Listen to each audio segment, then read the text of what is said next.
de sistema respiratorio tenemos que recordar.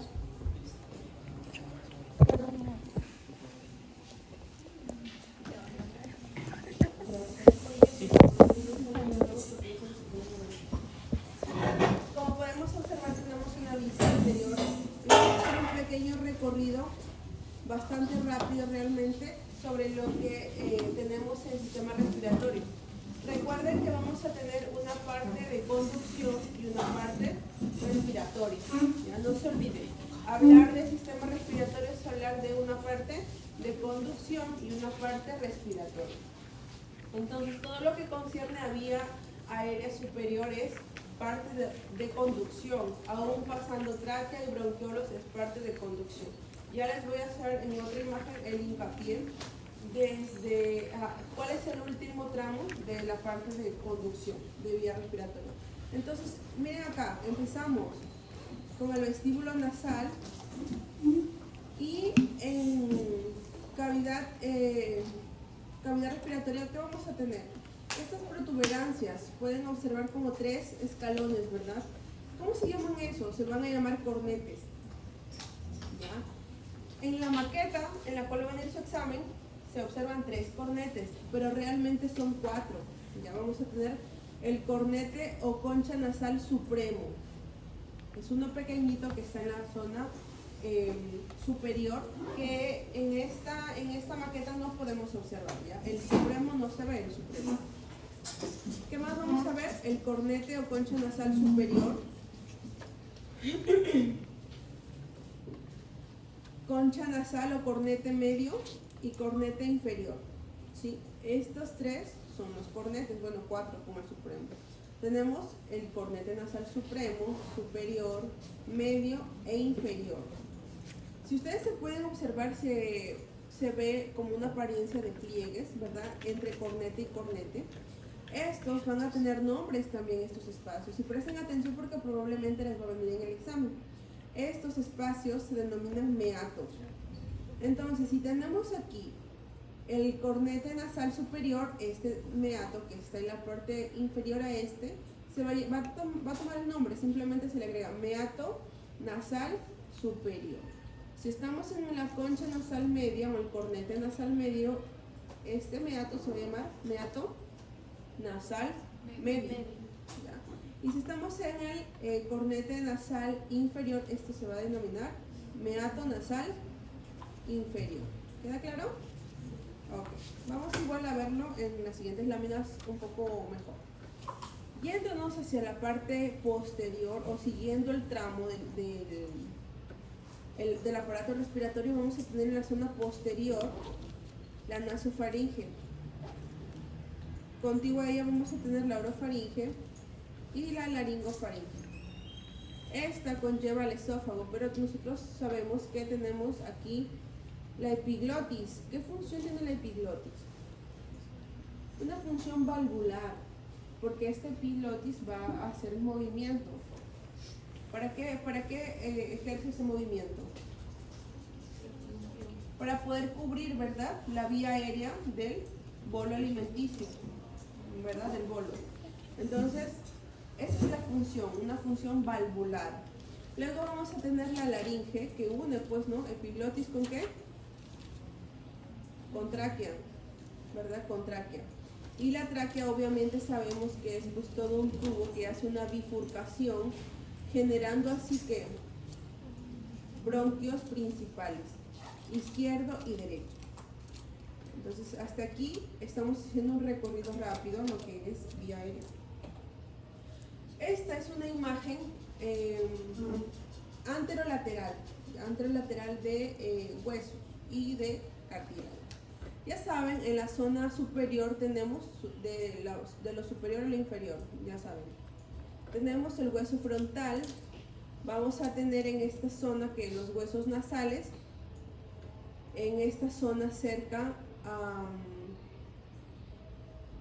a la zona cerca al cigomático, vamos a tener que la apófisis frontal del maxilar. Seguimos yendo hacia la zona inferior, que encontramos ya cartílagos, apófisis laterales de los cartílagos del tabique nasal.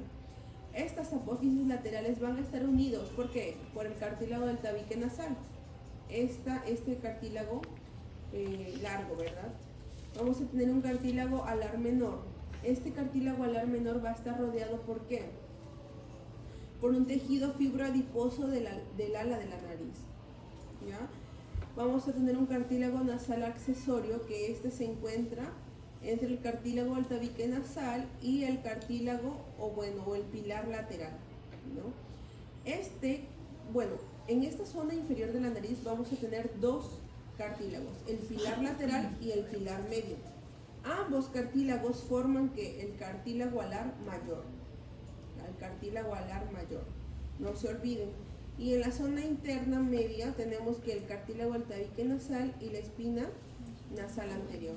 Ahora, cabe recalcar que en el tejido fibroadiposo del ala de la nariz, obviamente tenemos que tejido adiposo, ¿no? Los dermatólogos, pues no, especialistas o los que se están inclinando más por la estética, que nos dice que la nariz sí puede cambiar su forma de acuerdo al pasar de los años, pero también a la contextura de la persona.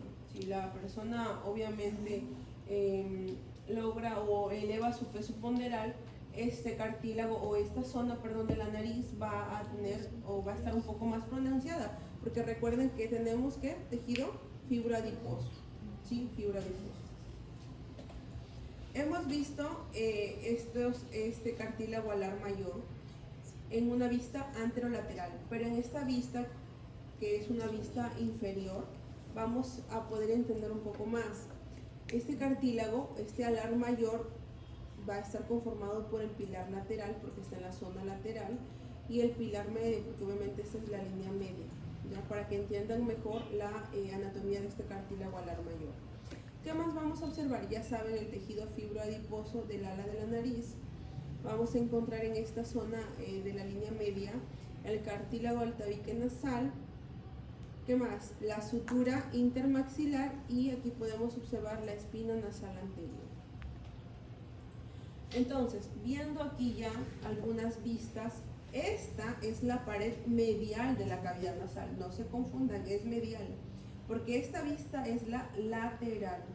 Entonces, lo que podemos observar en esa maqueta que tenemos en físico es una vista lateral, no se confundan. ¿Qué podemos recalcar en la vista medial de la cavidad nasal? Vemos lo siguiente. Recuerden, se inicia por las narinas. Esos agujeritos que nosotros vemos, ¿no? Son narinas. Y no se olviden, no hemos hecho mucho la introducción, pero anatomía es sumamente importante. No solo es la base de la medicina, ¿no? Sino es que realmente es importante aún nosotros como médicos, obviamente para diagnosticar, localizar y todo eso. Pero hay un documento que es la historia clínica, que es un documento médico legal. Entonces, esa historia clínica nos avala a nosotros, avala nuestra atención. Todo paciente que venga cuando trabajemos, ya sea para el CIS o ya sea para eSalud, para el MINSA o eSalud, tenemos que especificar y tener un correcto llenado de la historia clínica. Desde la anamnesis, cuando el paciente llega y nos refiere a algún dolor o alguna lesión, ¿dónde la ubicamos? ¿Qué parte es? No podemos decir paciente preescolar o escolar de tantos años acompañado de su mamá, quien refiere una lesión en el cachete. Imposible pues que hablemos así. Nadie conoce medicina mejor, nadie conoce la anatomía del cuerpo mejor que nosotros. Así es que desde su anamnesis ustedes tienen que localizar y especificar bien qué parte es, qué zona anatómica es. ¿Queda claro? Esa es la importancia. Muy al margen que es la base, muy al margen que es obviamente para pasar el curso y avanzar. No, muy al margen de eso. Nadie conoce mejor el cuerpo que nosotros. Y otra cosa, que es la historia clínica quien avala qué tipo de médicos somos, y esa es la historia clínica donde se puede observar. Yo trabajo en un centro de salud 1-2. Llegan siempre las auditorías médicas por parte de la red, por parte de la Jereza, perdón. Entonces, esta doctora que llega siempre revisa nuestras historias clínicas. No es que yo soy médico y se acabó, voy a atender y voy a ganar. No es así. Aún como médicos tenemos esas supervisiones, ¿sí? Esa doctora siempre llega, también hay un doctor aquí en la prensa, que llegan y revisan al azar cualquier historia. A ver, de tal día, ¿qué médicos atendieron? Tráiganme 10 historias o 20 historias de cada uno y nos revisan. Y de acuerdo a eso nos llaman la atención o nos dan, no sé, nuestros puntos débiles, nuestros puntos fuertes. Entonces, importante es que ustedes, desde la anamnesis y luego obviamente en su examen físico, logren detallar pues qué es lo que les acongoja a su paciente. Entonces no se olviden, tenemos narinas, que son los agujeritos, y con esto quiero detenerme un poco. Hay una infección en la piel, básicamente en pacientes pediátricos. Bueno, es una infección bastante común, ya no les pregunto yo, porque salen de teoría, pero la infección que se da en los pacientes pediátricos en piel se denomina impétigo.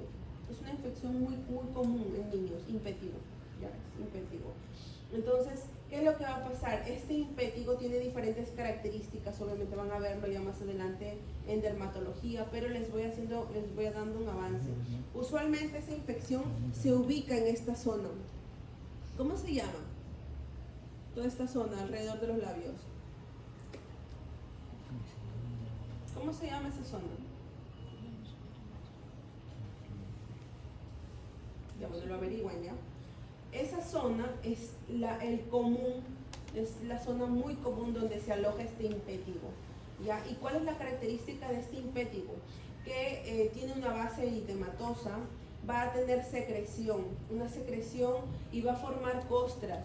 Esa secreción es un poco transparente y cuando se forma en costra parece una costra nacarada, brilla bastante, es brilloso. Entonces, ustedes ven una lesión con base eritematosa y con costras nacaradas o amarillentas. Sin dudarlo, es impétigo, su paciente necesita antibiótico, pero la característica es que se ubica en esta zona. Ya en esta zona y logra incluso infectar o llega a tener lesiones también en estas narinas. ¿Ya? En estas narinas llega también a subir ese impétigo, no se olviden. Entonces nosotros empezamos por la narina y luego seguimos subiendo. Tenemos el vestíbulo nasal. El vestíbulo nasal es ya la parte interna, ¿sí? Donde podemos observar estos, ¿cómo se llama? Folículos pilosos, ¿verdad? En este corte de la pared medial podemos observar al cartílago alar mayor. ¿Qué más? La apófisis lateral del cartílago del tabique nasal. Podemos ubicar el tabique nasal, recuerden que estamos en la mediala. Y acá hay una abertura característica, ¿no? Estamos aquí en cavidad nasal y esta abertura que da pase ya a la zona descendente de la vía aérea superior se llaman coanas, estas aberturas coanas. Recuérdenlo porque puede que les venga en el examen. Tenemos un seno frontal y ¿qué más? Un seno esfenoidal, ¿verdad? Vamos a tener en esta zona ya posterior descendente la tónsila o la amígdala faríngea, el rodete o torus tubárico y el paladar blando. El paladar blando siempre es más posterior y el paladar duro es un poco más anterior. Bueno, un tips que les puedo dar es que cuando estudien anatomía siempre traten de involucrar imágenes de apoyo al diagnóstico, como por ejemplo esta es una resonancia magnética. Si aprendemos la anatomía, que es lo normal, con color y todo, también acostumbren su vista a poder comparar con estas imágenes de apoyo al diagnóstico, como un rayos X, una resonancia, una tomografía, ¿sí? Porque se puede observar. Entonces, ¿qué observamos aquí? ¿Qué observamos aquí de lo que es vía aérea?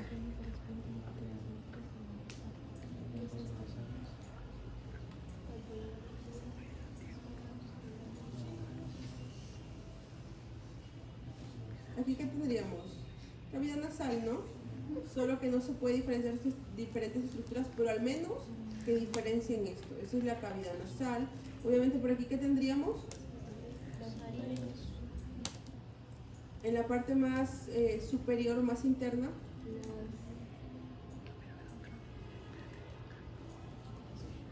¿Qué habíamos dicho? Los folículos pilosos. Sí, eso. ¿Cómo se llamaba? Vestíbulo nasal, acuérdense. Y por esta zona, esta abertura, ¿qué sería? Las coanas. Las coanas. Esta ya es una pared lateral, o sea, esto les viene en el examen ahí. Recuerden, vamos a ver otra vez. Vamos a tener la narina, el vestíbulo nasal y estas estructuras muy importantes, causa de mucha inflamación, ¿verdad? ¿Cómo se llama la inflamación de los cornetes? Sinusitis. Sinusitis. Vamos a tener una concha nasal superior, una concha nasal media y una concha nasal inferior. ¿Cómo habíamos dicho que se denominaban Los meatos. exacto, sus estructuras inferiores? Meatos. Si estamos en la concha o el cornete nasal superior, el meato. Nasal superior. Muy bien.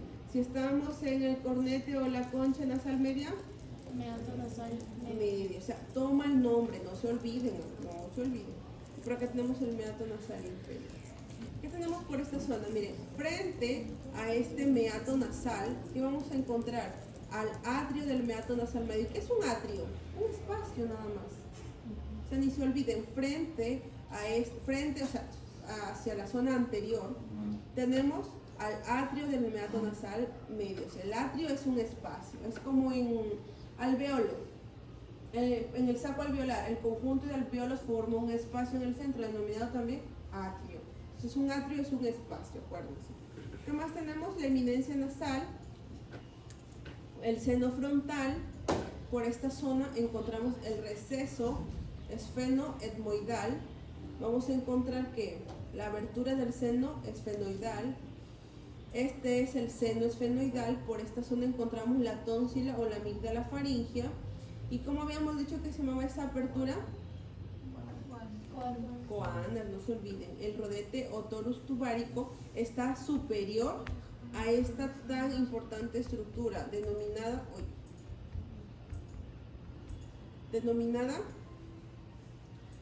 trompa de Eustaquio, trompa auditiva, orificio faríngeo, como ustedes desean llamarlo, pero es muy importante. Tenemos el receso faríngeo posterior e inferior a este orificio, a esta trompa de Eustaquio, al receso faríngeo. Ahora, ¿por qué es importante la trompa o el conducto de Eustaquio? Cuéntenme. En histología yo les dije Ah, exacto, ¿verdad? Conecta esta zona de vía aérea superior ¿con qué? ¿Con el oído? Medio, con el oído medio. Muy bien. Entonces, ¿cuál es la importancia? Siempre relaciónenlo así. Cuando ustedes ya sean médicos y ustedes van a amar a sus pacientes pediátricos, va a llegar su mamá de los niños, ¿ya? O en algunos casos adultos también, pero más son niños. Llegan con un dolor intenso en el oído. La mamá les refiere, doctora, no ha podido dormir, se golpea su oído, le duele mucho, llora, está muy irritable. Entonces ustedes o ellos mismos le van a decir, hace días o la semana pasada ha tenido gripe. Entonces aquí va la importancia. Hay una conexión, ya saben, se llama conducto o trompa auditiva de Eustaquio. Cuando nosotros tenemos una infección en vía aérea superior, una faringitis, una rinofaringitis, una amigdalitis, no sé, esas infecciones, una sinusitis, ¿qué es lo que pasa? Tendemos a producir moco, tendemos a producir flema. Entonces, ¿qué es lo que se ocasiona? Nosotros como médicos tratamos de aliviar los síntomas del paciente. Sin embargo, los antihistamínicos son fármacos buenos que nos ayudan a disminuir un tanto la molestia. Pero recuerden que la rinorrea que tenemos en esos procesos, o sea, el moco que tenemos en esos procesos, forma parte de un mecanismo de defensa realmente, ¿verdad? Porque logra hacerse así denso para que las bacterias se queden simplemente ahí y no logren bajar a la vía aérea. Entonces, ¿qué es lo que produce? Muchas veces por tratar nosotros en nuestra buena intención de disminuir esos mocos porque los bebitos no pueden dormir o los niños no pueden dormir, ¿qué hacemos? Indicamos clorfenamina, ¿qué más? Cetiricina, ¿qué más? Loratadina. Loratadina, cada 8 horas o cada 6 horas. produciéndole un gran daño a nuestros pacientes. Los más pequeñitos son los más, pues no los más difíciles. Nosotros quizá podemos tratar de expectorar, ellos no. La producción realmente sí se torna, se logra suprimir un poco, pero lo que hace es que ese paciente no logra expectorar, o sea, no logra sacar, ocasionando que se quede en toda esta zona el moco. Y realmente esa mucosidad es un caldo de cultivo. Las bacterias se proliferan y suben por este orificio faríngeo de la trompa auditiva de Eustaquio, suben, y por eso en primera instancia el paciente o ustedes de repente han sentido en algún momento su oído tapado, como que tienen ahí mucha presión, su oído tapado. Es por eso, pues, porque las bacterias han logrado subir. El moco que se ha quedado ahí está como, sigue contaminando y logra subir, sí llega a subir, produciendo una otitis media. Entonces, obviamente, cuando ustedes estén en el CERUM, van a diagnosticarlo rápido. A veces no van a tener otoscopio. Es importante el otoscopio porque vamos a ver la integridad de la membrana timpánica. Sin embargo, ¿qué es lo que pasa? Que en nuestra realidad no vamos a tener muchas veces un otoscopio en nuestro centro de salud. Yo trabajo en un centro de salud 1-2 y no hay otoscopio, no hay. Entonces, para eso, ustedes deben de ser médicos que se formen de manera clínica, ¿ya?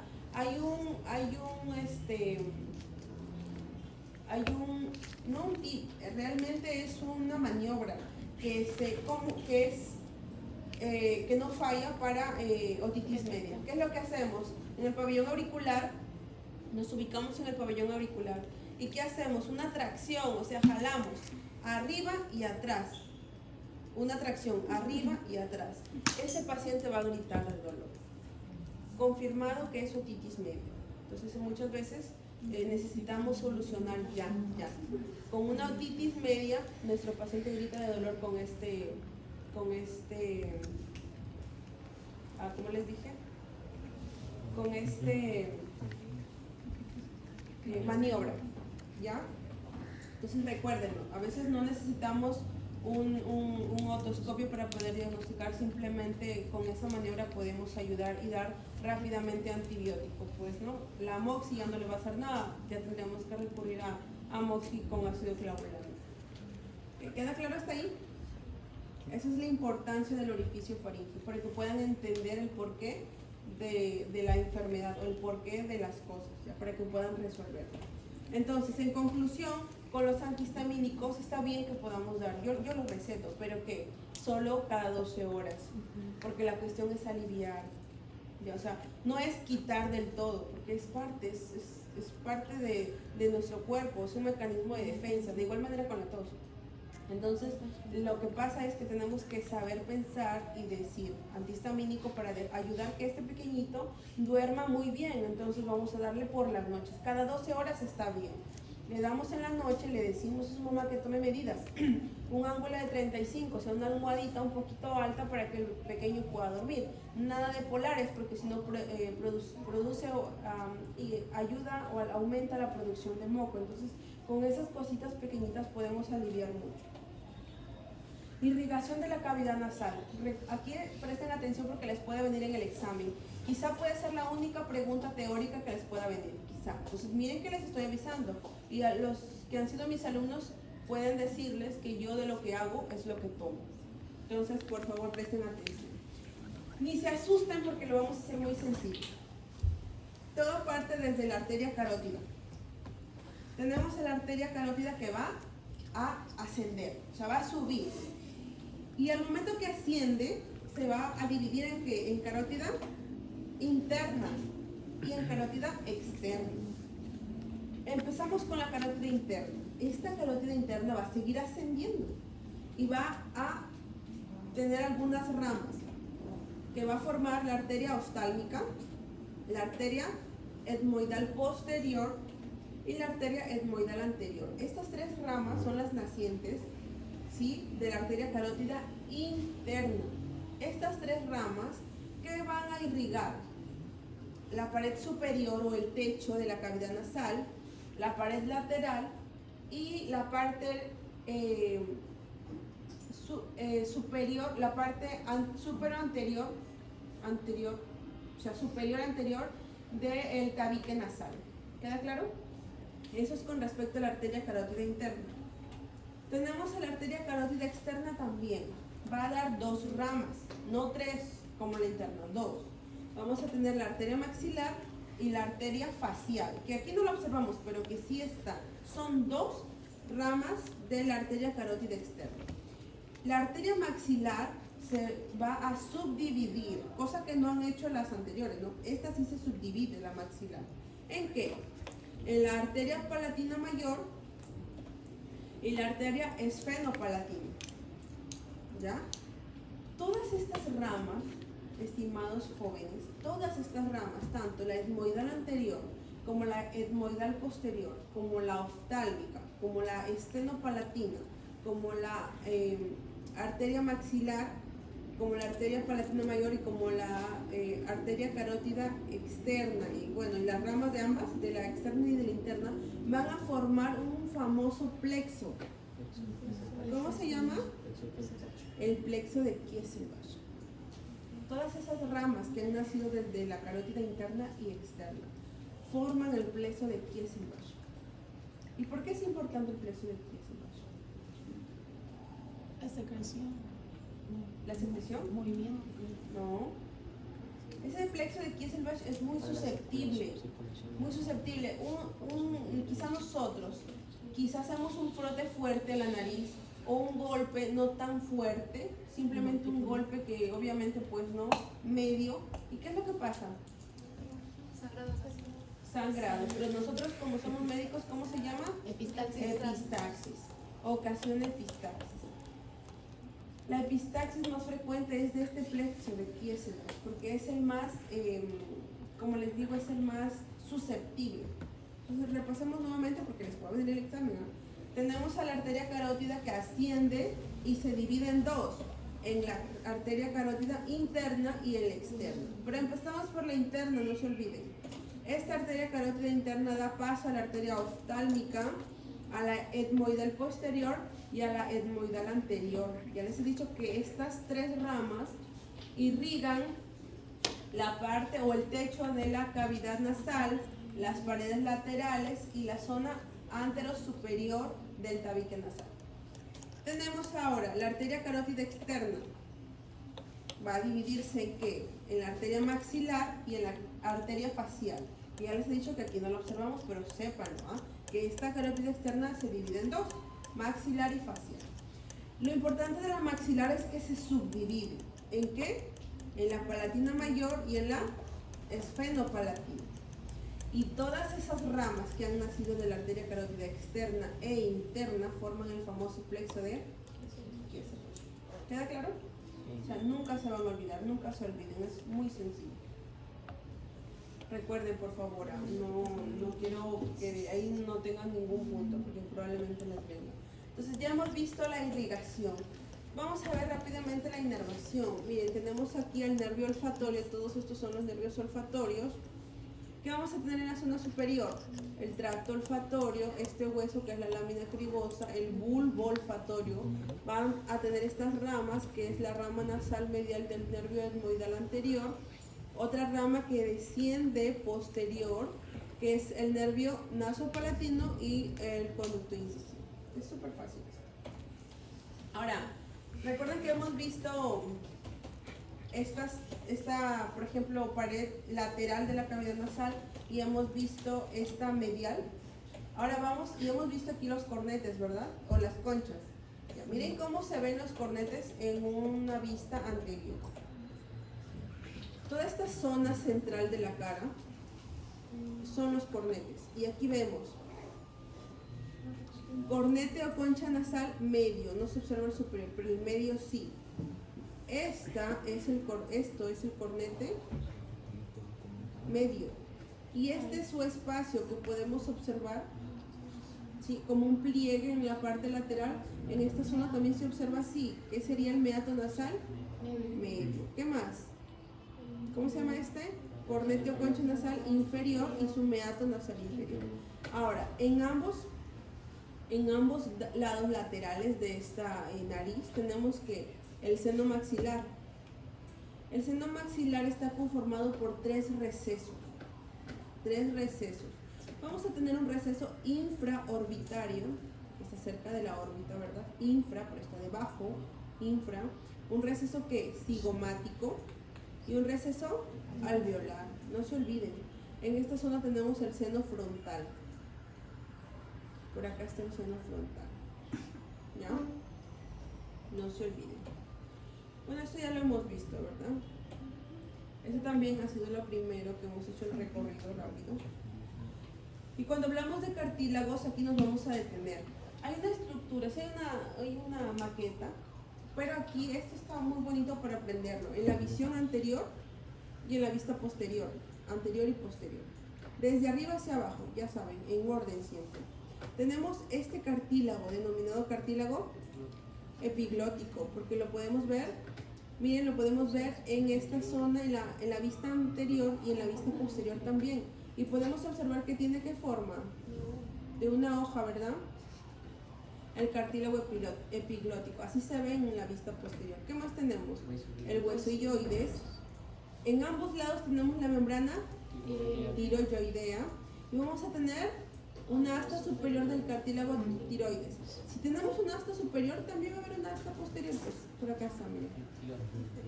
Perdón, inferior. ¿Qué más tenemos?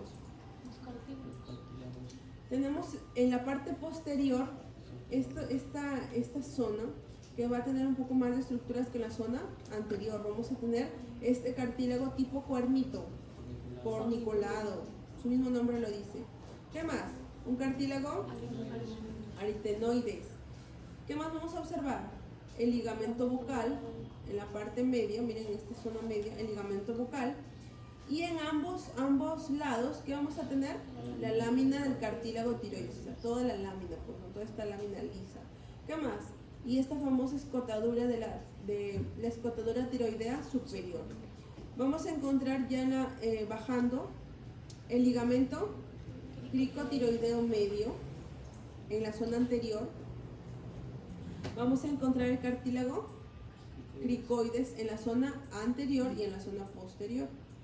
Y obviamente la tráquea, pues, que aquí nos podemos dar cuenta que esta tráquea en la zona anterior tiene este tipo de anillos, ¿verdad? En forma de herradura, porque en la parte posterior no termina, miren.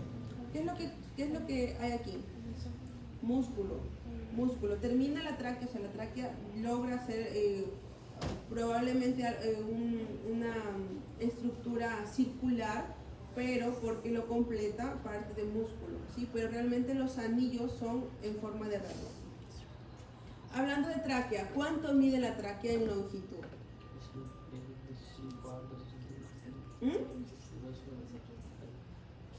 La literatura nos dice hasta 14, algunos dicen hasta 15, algunos, pero bueno, los libros en los que nos basamos dicen de 12 a 14, en promedio 13, ya, promedio.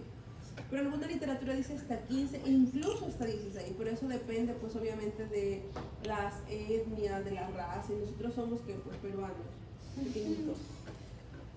Vamos a tener que esta tráquea va a estar conformado por estos anillos, ¿verdad? Anillos.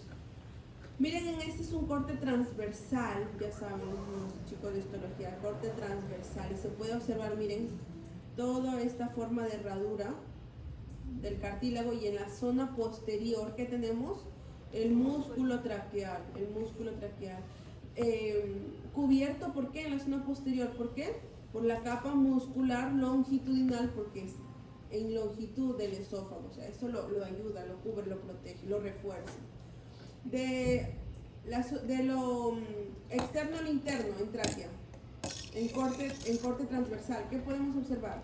La lámina pretraqueal de la fase cervical, cartílago traqueal, fibras elásticas, glándula traqueal, arterias, vasos linfáticos, nervio y el epitelio que reviste pues a todo lo que es respiratorio, ¿verdad? El epitelio respiratorio. Recalcar que la tráquea es un tubo largo que sigue siendo parte del área de conducción y hace una bifurcación. Esta bifurcación de la tráquea queda lugar ¿a qué? A los bronquios principales, derecho e izquierdo.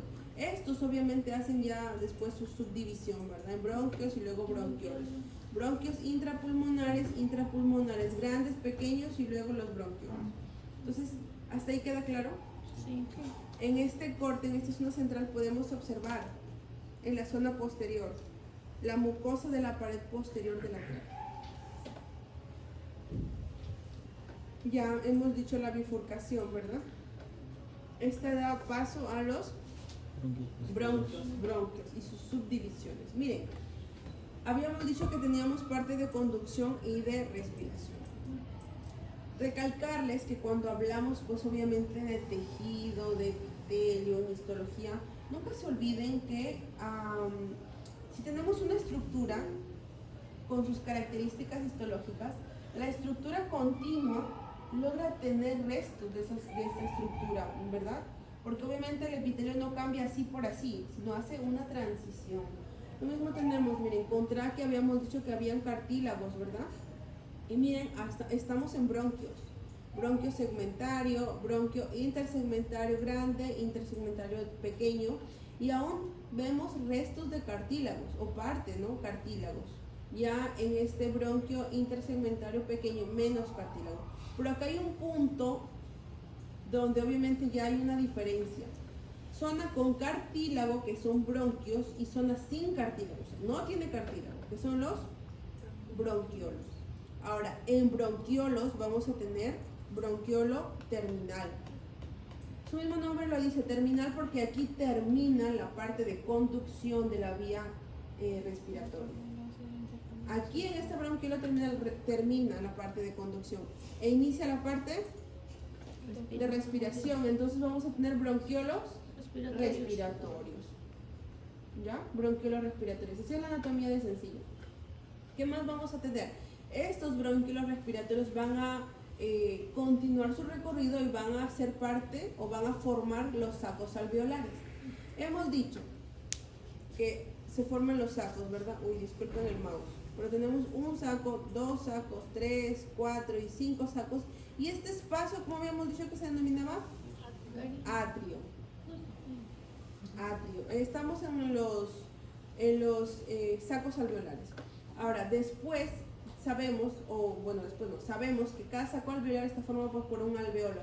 Y el alveolo es la unidad mínima funcional del pulmón o de toda la vía respiratoria, no se olviden.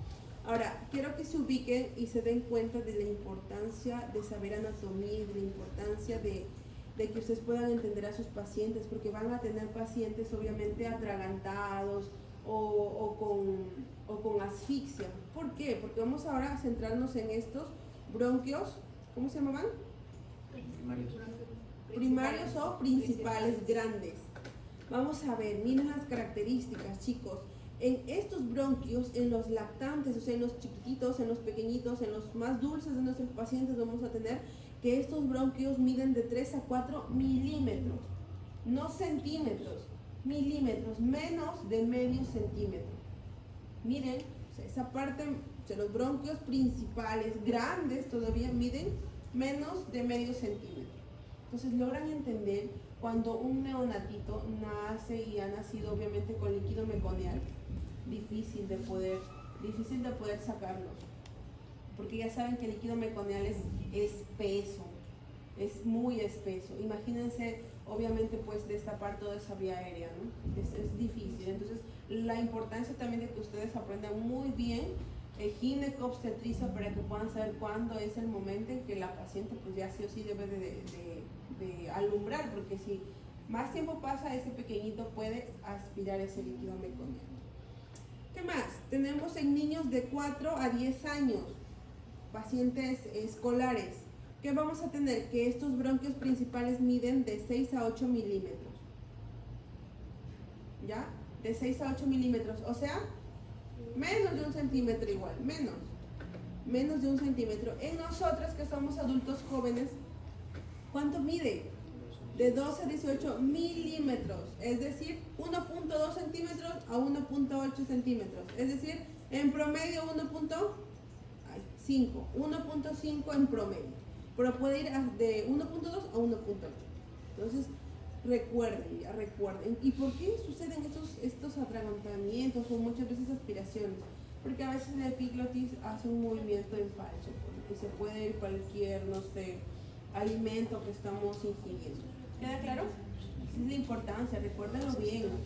Nuestros bronquios principales realmente son bien estrechos. Ahora estamos aquí ya viendo el pulmón. Miren, aprovechando esta imagen izquierda, que está en la pantalla izquierda, voy a explicarles, o bueno, voy a darles 3 claves. Porque hablando del pulmón, hablamos mucho de radiografía, pues, ¿no? Y es importante. Como nosotros, obviamente vamos a ser médicos generales primero y luego vamos a ir cada uno a su especialidad, pero tenemos que saber leer, obviamente, las imágenes de apoyo al diagnóstico. Por ejemplo, de radiografía, ¿cómo puedo yo saber que la radiografía está bien tomada? Porque obviamente hay muchos profesionales y a veces no son especialistas, pero tratan de generar ingresos, pero no son especialistas y a veces no saben realmente tomar una buena radiografía. Entonces, ustedes van a saber desde ya algunos puntos importantes para reconocer una buena radiografía. Uno es que las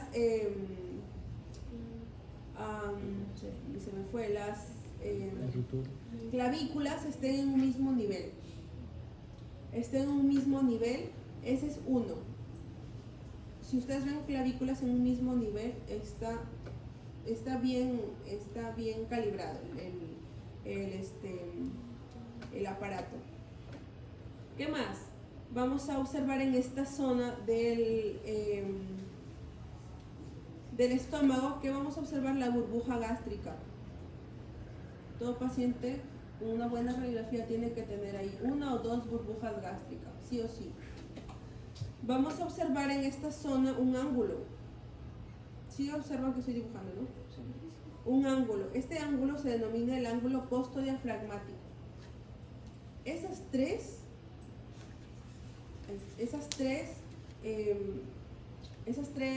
imágenes o reconocer estas tres características en una radiografía nos ayudan a saber si están bien tomadas y si puedo yo fiarme como médico para dar un diagnóstico, ¿sí?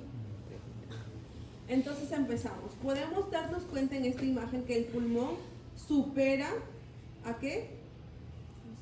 A la clavícula y llega hasta prácticamente la costilla 7, ya hasta la 7. Y podemos observar esta zona celeste, se llama receso costodiafragmático de la cavidad pleural. Entonces, cuando hablamos de pleura, ¿qué tenemos? ¿Cuántas pleuras? 2. ¿Qué pleura tenemos? Parietal y visceral. Visceral y parietal. ¿Cuál es la pleura visceral? ¿La que está qué? ¿En contacto con quién? Con el pulmón. Víscera, pues revierte a la víscera, al pulmón. ¿Y la pleura parietal? De la cavidad torácica. Exacto. Muy bien. Entonces, ¿qué podemos recordar aquí? Los lóbulos, tanto del pulmón derecho y el pulmón izquierdo. ¿En qué difieren ambos pulmones? ¿Cuál es la diferencia? Tienes la cauda y el otro 2, la cantidad. Exacto, la cantidad de lóbulos. El pulmón derecho tiene 3, superior, medio, inferior. Y el pulmón izquierdo, 2, superior e inferior. ¿Y por qué tiene 2? Medio corazón. Muy bien, muy bien. Entonces, cuando estamos en los lóbulos, recuérdenlo, porque la otra semana para el examen sí nos van a sacar el pulmón. Entonces, miren, van a reconocer los pulmones en una vista anterior. Obviamente el pulmón derecho va a tener las líneas, pues, ¿no? Que dividen a los lóbulos. No se olviden. Muy bien, las fisuras. Vamos a tener el lóbulo superior, el ápice, el segmento apical. ¿Qué más? Un segmento anterior y un segmento posterior, porque obviamente lo vemos en la zona posterior. Tenemos el lóbulo medio con su segmento lateral y su segmento medial. El lóbulo inferior vamos a tener un segmento basal anterior. ¿Qué más? Un segmento basal medial, porque estamos en mediastino, esta zona. Segmento basal lateral y segmento basal posterior, porque obviamente está en la zona posterior. En el pulmón izquierdo tenemos en el lóbulo superior el segmento ápico posterior, anterior, lingual superior y lingular, inferior. Y en el lóbulo inferior, segmento basal anteromedial, posterior y lateral. Sí, los segmentos basales. Entonces, no se olviden. ¿Y qué podemos reconocer en lo posterior? En el pulmón izquierdo, el lóbulo superior, segmento ápico posterior, segmento anterior y lingular superior. En el lóbulo inferior, aquí no quiero que se confunda. En el lóbulo inferior vamos a tener un segmento superior.